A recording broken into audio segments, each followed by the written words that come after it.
Bonjour, bienvenue dans Incorporer, le podcast qui va t'aider à plus habiter ton corps et à mieux vivre ta vie. Je m'appelle Olivia Chival et même si je suis médecin dans mon quotidien, ici dans le podcast, il ne s'agit pas d'une thérapie et je ne délivre pas de conseils médicaux.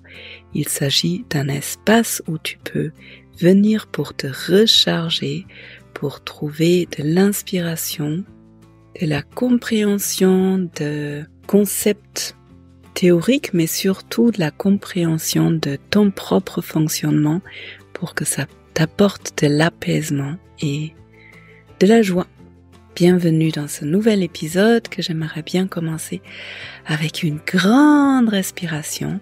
Tu peux prendre une grande inspiration et puis faire une longue expiration parce que c'est dans les expirations qu'on active notre système parasympathique ou autrement dit, c'est dans les expirations que notre corps se détend.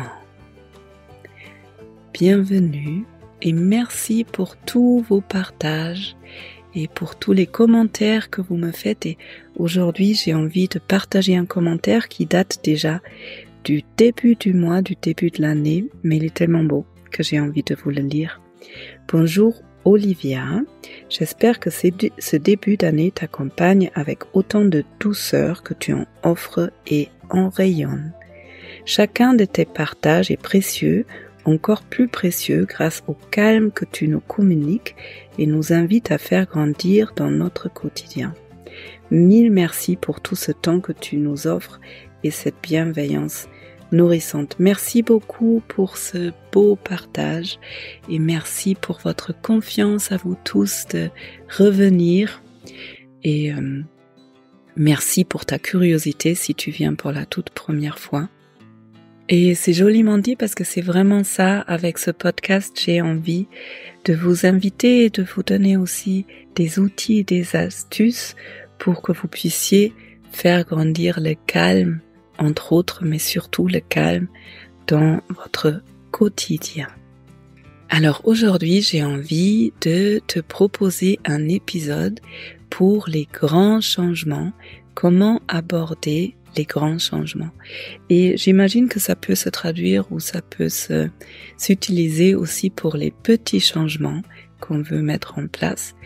Parce que, petite parenthèse, en thérapie en tout cas, et dans la vie, c'est vraiment les petits changements qui sont les grands pas et qui nous amènent au bout de la route ou au milieu dans des grands changements. Parce qu'en fait, si tu me suis depuis un moment, tu sais que moi, j'ai traversé un énorme changement à la fin de l'année. Au mois de décembre, j'ai déménagé, j'ai quitté la mer pour venir m'installer dans les Alpes. Et en fait, ça faisait 20 ans que j'étais dans le sud de la France et 10 ans que j'ai occupé le même appart. Et donc, j'ai quitté mon appart, le lieu et les amis bien sûr, et aussi mon cabinet que j'avais à Marseille depuis bien 10 ans. Et maintenant, je me rends compte, donc ça fait plus d'un mois là où j'enregistre ce podcast, je me rends compte que ça s'est vraiment bien passé et en même temps que c'était très fatigant. Et j'ai eu des commentaires intéressants comme des amis qui m'ont dit « Oh, je trouve ça impressionnant de te voir comme tu traverses ces changements avec une certaine sérénité et que tu continues à aller bien, alors que moi j'ai déménagé et j'ai passé des mois à pleurer tous les jours et c'était vraiment difficile. Donc du coup j'ai envie de vous partager dans cet épisode d'aujourd'hui un peu mes apprentissages. Je pense des choses que je mets en place maintenant de façon intuitive. Mais ça, c'est aussi grâce à tout le travail que j'ai fait pendant toutes ces dernières années que c'est devenu intuitif. En tout cas, il y a des 5 points que j'ai envie de partager avec toi que tu peux essayer d'appliquer et peut-être tu le fais déjà si toi, tu es face à un changement pour le simplifier, tout simplement. Et avant de sauter, de glisser de plonger dans l'épisode, j'ai juste envie de refaire quelques annonces, parce que la plus grande, ça y est, on a lancé un nouveau projet avec Pierre. C'est une rencontre en présentiel où on va lier la nature et le ski et la thérapie sensorimotrice dont je parle autant ici. Et je suis vraiment super enthousiaste de ce projet. Donc ça va se dérouler du 7 au 9 mars. Ça va être pour un tout petit groupe. Tu trouveras tous les liens dans les show notes en dessous de cet épisode. Et en fait, l'idée, c'est de travailler sur une chute parce que si tu regardes un peu dans les séances, dans les épisodes antérieurs, notamment un qui s'appelle, je crois quelque chose comme l'intelligence du corps, que je peux aussi mettre un lien en dessous de cet épisode-là. En fait, on fait tous des chutes depuis qu'on est arrivé sur cette terre. Il y en a des plus ou moins grandes et en revanche, les accidents, les chutes qu'on fait s'inscrivent dans notre corps. Notre corps, il s'en souvient vraiment très très bien alors que notre tête des fois a déjà oublié telle ou telle chute.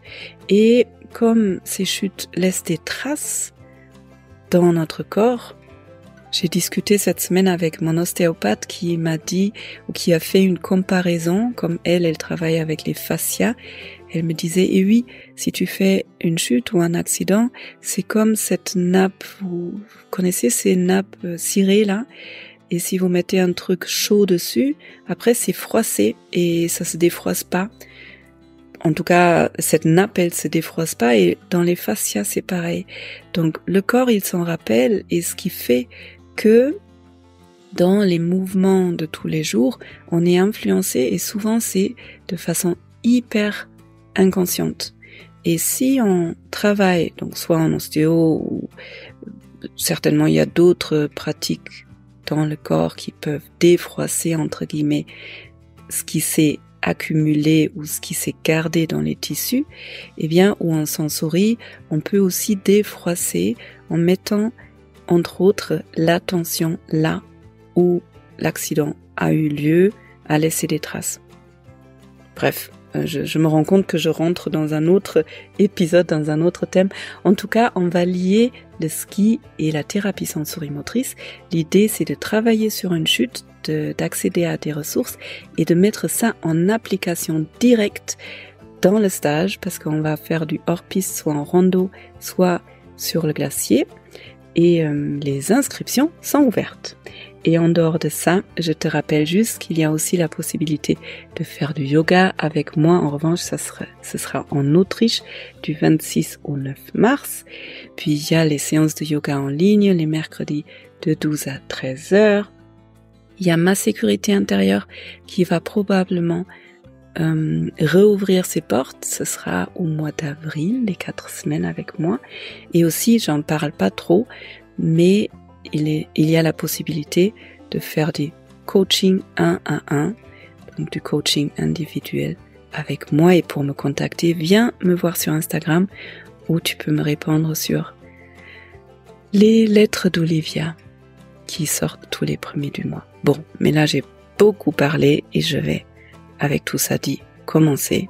Et donc c'est parti pour l'épisode. Alors, comment apporter les grands changements, ou peut-être les petits? J'ai pas réfléchi ça dans le détail, mais tout changement nous bouscule parce que notre système nerveux est là pour notre survie et souhaite que rien ne change parce que ça, c'est le garant pour notre survie. En revanche, notre système nerveux ne souhaite pas forcément qu'on soit heureux et du coup, les changements, ça le bouscule un peu. Bref, dans cet épisode, je vais te partager 5 points pour que tu puisses aborder les changements avec plus de sérénité. Point numéro 1. Prendre du temps. J'ai appris il y a longtemps, je pense que ça c'est grâce à ma mère un peu, parce que elle m'a toujours poussé un peu de préparer les choses en avance. Et en allemand, il y a une phrase qui dit La préparation, c'est la moitié du loyer. À vérifier, mais en gros, ce que ça veut dire, c'est que la préparation des choses, c'est vraiment important. Et donc, je me rappelle qu'à l'époque, j'ai pas mal déménagé quand même dans ma vie quand j'étais plus jeune. Et je faisais ça un week-end, en gros. Franchement, je me rappelle plus, mais j'ai dû faire quand même des cartons pendant quelques semaines, voire quelques mois. Mais le déménagement en lui-même, je le faisais pendant un week-end. Et je me rappelle d'un collègue ami qui me disait, parce qu'après, je crois que j'étais pas mal fatiguée pendant des semaines, il m'a dit, mais Olivia, je comprends pas, enfin, les gens, en général, ils prennent des vacances pour déménager. Toi, tu fais ça pendant un week-end. Donc, c'est normal que tu sois fatigué. Donc, prendre du temps, ça peut se comprendre sur plusieurs plans. Premièrement, un grand changement comme celui que je viens de traverser, de vraiment plier tout à Marseille pour venir m'installer dans les Alpes. C'est vrai, je crois que ça traîne un peu dans mon esprit depuis quelques années déjà. Et puis, depuis début 2024, donc il y a un an, j'ai commencé à me confronter un peu plus à cette idée, à cette possibilité. Et du coup, à un moment donné, j'ai commencé à en parler autour de moi, préparer mes collègues aussi, assez tôt. Et j'avoue, je ne regrette pas de les avoir amenés avec moi un peu, même les dernières années dans mes réflexions, quelque chose que je ne faisais pas avant. Il y a quelques années, surtout quand j'étais à l'hôpital, on m'a toujours dit, il faut que tu préviennes à la dernière minute les autres, comme ça on peut pas te mettre des barres dans les roues, c'est ça qu'on dit je crois. Mais maintenant je m'entoure avec des personnes avec lesquels j'ai envie d'avoir une relation de confiance et où on se fait confiance mutuellement. Et pour moi, c'était vraiment important de les amener dans mes réflexions, ce qui ne devait pas être très confortable pour eux. Et je me rappelle, surtout l'année dernière, toutes les 5-6 semaines, ils m'ont demandé « Alors, t'en es où avec ton déménagement ?» Alors que pendant tout le printemps, là, c'était vraiment pas encore sûr.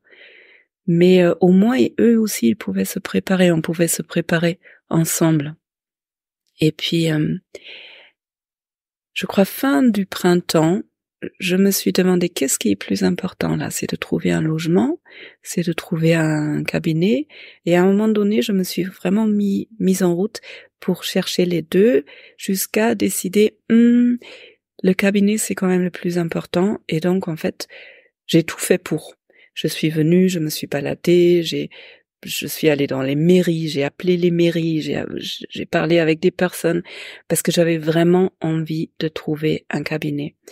Et en fait, ça aussi c'est un apprentissage. C'est pas la première fois que je l'apprends, mais quand tu veux vraiment quelque chose et quand toi tu te mets en route, eh bien il y a des portes qui s'ouvrent où tu pensais même pas qu'il y en avait.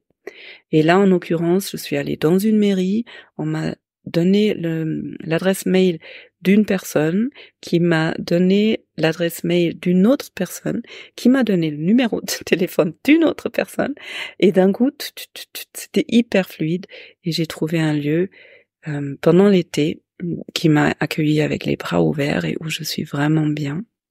Donc, en fait, j'ai déménagé en décembre, mais la préparation s'est faite au fur et à mesure pendant toute l'année. Et puis après les cartons, bon, ça s'est fait un peu, je pense un mois avant, j'ai commencé, pas trop tôt, mais je me suis offert quand même une semaine. Je sais pas si tout le monde vraiment peut faire ça, mais je n'ai pas travaillé une semaine avant le déménagement. Puis en arrivant, j'ai un peu travaillé et après il y avait mes vacances de fin d'année où j'ai vraiment pu prendre le temps pour arriver. Et je suis très reconnaissante d'avoir pu prendre ce temps parce que, mine de rien, peut-être c'est aussi parce que à 46 ans, le cerveau marche moins vite ou, je dirais pas moins vite, mais il est moins flexible quand même. Et il y a des choses qui, psychologiquement, me fatiguent plus que quand j'avais 20 ans, donc j'avais vraiment besoin de ce temps-là. Point numéro 2, prendre soin de la faim. Ça, c'est quelque chose que je trouve important pour toutes sortes de fins. Et d'ailleurs que j'arrive pas encore à mettre en place pour toutes les fins. Donc les fins, ça peut être les fins de relations, ça peut être les fins de projets, les fins de vacances, et ça peut être les fins avant de quitter quelque chose comme un lieu lors d'un déménagement.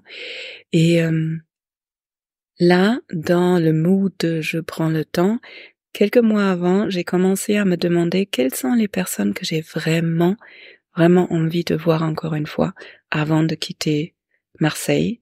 Et donc, je les ai contactés, vu qu'on a tous des agendas de ministres. Eh bien, je les ai contactés quelques mois avant et j'ai réussi à voir les personnes qui étaient vraiment importantes pour moi, au moins une fois avant. Et ce qui était, je pense, le plus important pour moi, bon, avec mes voisins que j'apprécie beaucoup, mes ex-voisins, pareil, je voulais les inviter depuis un moment, et là, j'ai vraiment fait en sorte de pouvoir faire une dernière soirée de départ avec eux, et puis, les amis, bien sûr, et puis, les collègues, et ça, c'était trop chouette. Comme je t'ai dit, on s'est préparé progressivement à mon départ, et en l'occurrence, en même temps, on était 4 psychiatres dans un cabinet, et en même temps que je suis partie, un autre collègue à moi est parti à la retraite, donc ça faisait un gros bouleversement pour nous tous en fait. Et donc ce qu'on a organisé ensemble, enfin probablement moi j'ai émis l'idée à un moment donné, et puis il y a 2 de nos collègues qui ont vraiment organisé une après-midi soirée, et c'était ça me remplit encore avec plein de douceur et de gratitude quand j'y repense. Une après-midi où on est allé voir un concert classique ensemble, et puis on a mangé une belle bouillabaisse le soir, et c'était vraiment un moment super. Donc, en l'occurrence, quand je vis des moments comme ça, je me dis, oh là là, on aurait pu faire ça un peu avant. C'est un peu dommage d'attendre le départ pour ça, mais en même temps, c'était très touchant, c'était très émouvant, et du coup, j'ai l'impression qu'on est parti vraiment en bons termes, dans l'amour, dans le partage, et du coup, pour la suite, ça se passe bien aussi. Alors qu'avant, j'ai vécu plusieurs départs de l'hôpital, d'un autre cabinet, et j'entends ça souvent d'ailleurs, et je l'ai vécu aussi autrement, mais dans le conflit, où on s'est pas entendu, où il y avait des histoires d'argent, des malententes, du harcèlement. Et comme je termine quelque chose, ça a une telle influence sur comment je vis toute cette période. Par exemple, je suis partie de l'hôpital assez difficilement. Eh bien, ça teinte un peu tout mon souvenir de ces 10 années à l'hôpital, alors que c'est faux. C'était vraiment la dernière période qui était vraiment difficile. Et puis, autant ça teinte le souvenir du passé, autant ça teinte aussi le nouveau départ. Quand je pars comme ça dans la fluidité et dans l'amour, eh bien, ça me donne de l'énergie, de l'espoir et de l'envie et de la joie pour tout ce qui vient.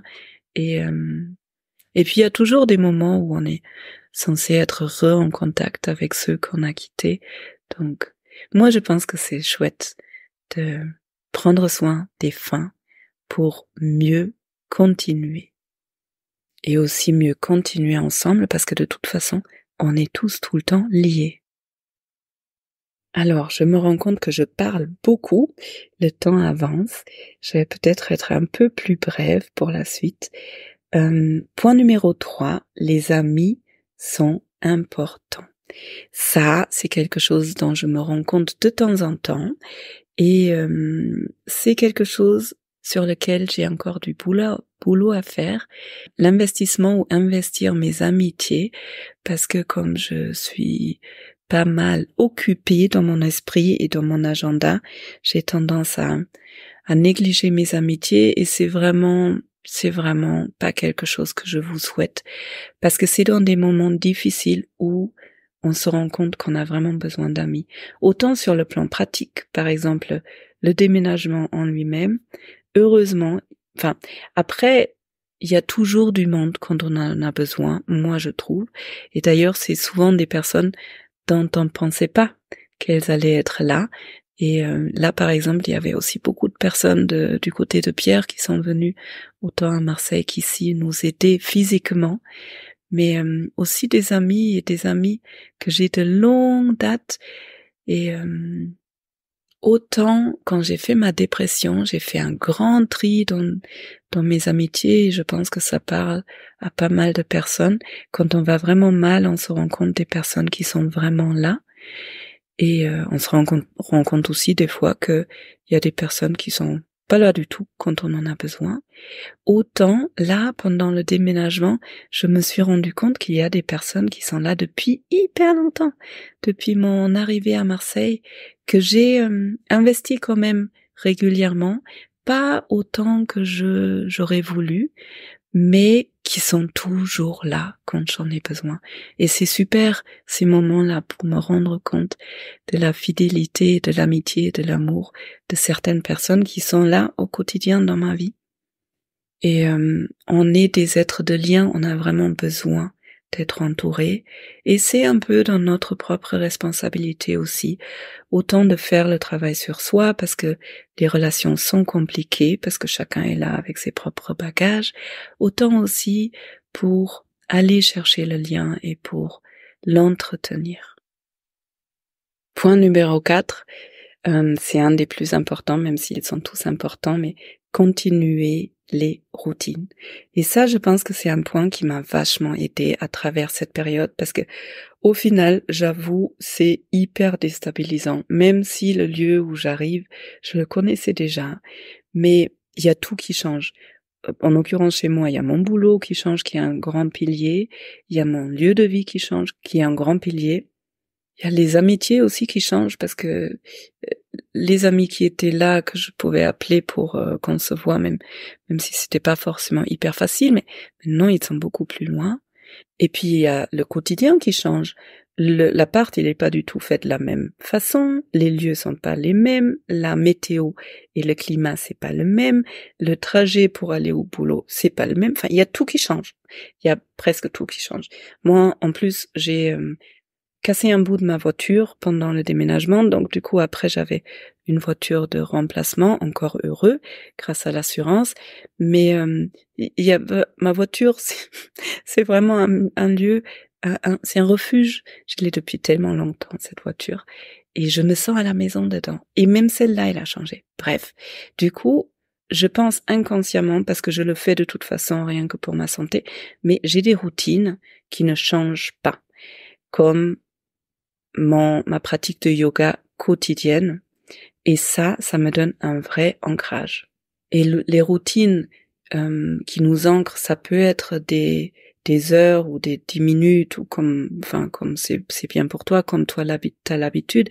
Ça peut être ces moments que je prends vraiment exprès, où je me pose dans une pièce et je suis pour moi. Mais ça peut être aussi des routines qui se sont intégrées dans mon quotidien. Comme par exemple, j'en sais rien, mais je suis tellement liée à ma respiration que assez intuitivement, quand il y a quelque chose qui est difficile, je me rends compte que je m'arrête de respirer et je remets en route la respiration. Ça apaise le système nerveux. Quand je me sens pas bien, maintenant je le sens, et donc ça c'est la première étape, déjà ressentir quand je perds mon équilibre, quand je commence à ne pas aller bien, et puis utiliser des choses dans le quotidien comme la gravité pour sentir mes pieds sur le sol, prendre quelques instants, quelques minutes pour laisser se poser le système nerveux. Et en fait, ces routines-là, on en a besoin surtout dans des moments de mouvement, de changement, et dans des moments où on ne va pas bien, et naturellement on a tendance à ne plus aller les chercher. À moins que si c'est tellement intégré dans mon quotidien que je ne dois plus réfléchir. Ma routine de yoga, par exemple, elle est tellement intégrée que je peux pas l'oublier en fait. Ça fait partie, comme j'oublierai pas de me laver les dents. Et pareil, être consciente de ma respiration, c'est tellement intégré. Voilà, donc continuer les routines, je pense que ça donne une réelle stabilité et c'est ça notamment qu'on apprend dans ma sécurité intérieure qui aura lieu de nouveau au mois d'avril. Et maintenant, le dernier point, c'est les grands changements fatigue. Et la fatigue, elle est des fois un peu inconsciente parce que on se remet dans la nouvelle vie, dans le truc après les changements, on est dans notre roue où on fait une tâche après l'autre, etc. Et à un moment donné, on se dit, mais je suis fatiguée, mais pourquoi je suis fatiguée? Et j'entends souvent ça des personnes que j'accompagne, qu'ils se demandent, mais pourquoi ils sont fatigués comme ça? Et en fait, quand on regarde, quand on fait un pas en arrière, c'est qu'il y avait des grands changements qui étaient là. Et donc, ça change quelque chose entre je suis ultra fatiguée pendant quelques semaines et je ne sais pas pourquoi, et je vis cette fatigue et j'ai conscience que, waouh, mon système nerveux là a fait un énorme travail en fait, à se réadapter à une nouvelle vie, à lâcher tout ce que j'avais avant et surtout à faire le changement. Parce que entre tout ce qu'il y a organisé dans la tête, eh bien, il y a aussi physiquement prendre le temps, l'énergie, faire les cartons, faire le tri, jeter des trucs, nettoyer l'appartement, etc., etc. Donc, avoir conscience que les changements, ça fatigue. Et ça, par exemple, je peux vraiment aussi, je peux voir des similitudes avec des changements psychiques. Quand on met en place des changements lors d'une thérapie, par exemple, il y a un gros truc qui se dénoue, qu'on comprend ou qu'on modifie, eh ben, souvent c'est accompagné par une fatigue et une nouvelle énergie, c'est les deux. Mais en tout cas, avoir conscience de ça et du coup, ou grâce à cette conscience, amener de la bienveillance envers soi par rapport à tout ce qu'on a réussi à mettre en place et du coup, s'autoriser à ralentir, à faire des pauses, à récupérer, à régénérer pour récupérer de l'énergie. Voilà, bienvenue après cet épisode par rapport au changement qui est devenu un peu long. Merci beaucoup pour ton écoute, j'espère qu'il y a des choses qui t'ont parlé. Peut-être tu respectes déjà les 5 points, peut-être il y en a qui te parlent plus ou moins. Sens-toi libre de partager cet épisode avec les personnes qui te sont chères et aussi de me donner un retour. Qu'est-ce qui t'a inspiré dans ce que tu viens d'entendre? Est-ce que tu as un avis autre? Est-ce que tu as d'autres points qui te semblent importants? Eh bien, viens me voir sur Instagram, écris tes commentaires en dessous de cet épisode, sur YouTube, sur iTunes et merci d'abonner cette chaîne. Ça prend juste 2 secondes de cliquer sur abonner. Ça permet à plus de personnes de trouver mon travail. Et puis maintenant, j'espère que tu vas bien. Je te souhaite plein de bienveillance et de douceur pour toi-même. Et je te dis à bientôt. Merci pour ta présence, pour ton écoute. À bientôt.